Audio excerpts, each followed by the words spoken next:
제 펑크한 마음속 인내천 번째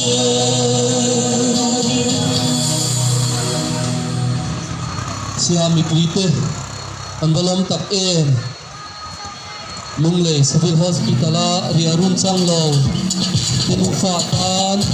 in long te chuak bangin in hena lom thu an soini adon ain pekin lukhong nei zo ti kan thiat tha adong tu ni lova pe chuak tu ni a hetiang naute khoi thak tak mai nun hute tui pitutur om to lo atana siami puite fe chuak jong jong te in chunga lom thu kan soini tlem lo om lo kam lo om lo in sum le pai ron pe ve se turin kan som a cheu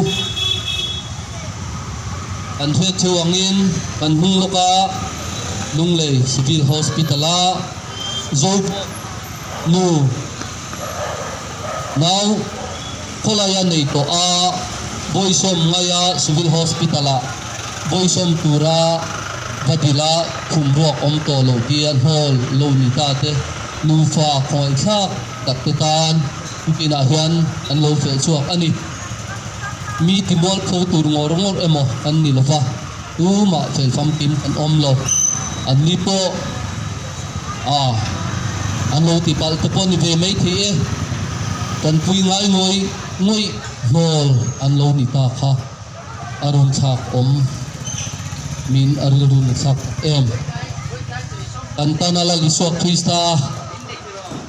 lokala Bethlehem kolbuka riarun chang lova mol ani angkhan te naute Samuel even himahi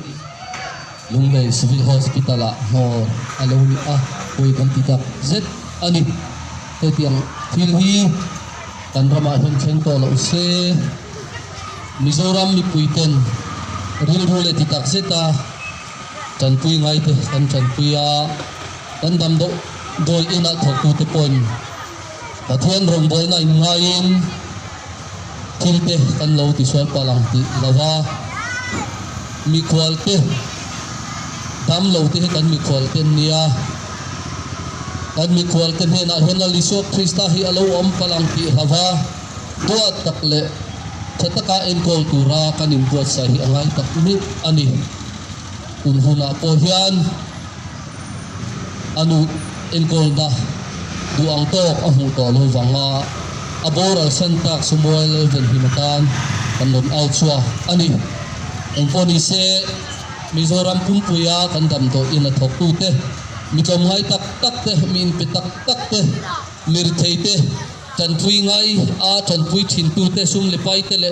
andam doi man te pok pe pek sak thin tu te kan doctor te kan nurse te thok tu te tam tak kan omani chung kara te chuan eng wang nge ni lali so krista Bethlehem kolbu ka thanga dol tu a thok tu a mol tu om anga mi chan pui ngai te so tura eng mo lo mol chu ni a mol tu chu in bil ro omaniang zo bok no nau te nei to alai hui po zai chata om lo pui ngai chan pui ngai ngoi chan pui thei lo vasiam tu cheu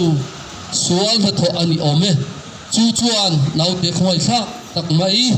anu chan pui ngai ngoi chan pui thei to lo tura in ril ru mol tu chu omin ka sia chan pui ngai ngoi chan pui tu ra chan pui na mo ang to dong thi to lo wanga anu na chan ta afapa khoi kha tak ngoi tan tuna yan kan lo fe chuak ani in poni se in nei sum chen te tam lo om lo tem lo om lo fe chuak ve zel turin si ha mi pui te le ni sei ha mi pui te ni si ha mi pui te tor nei tu te mani mo lama bazar te bazara chume zor tu te kanin ngen ngoi ani e adong tu ayin apetu in lukhong anei zoki ani kha malsomna mi tata na malsomna ni ve turin kan somin kanin ngen ngoi ani e an lome in chung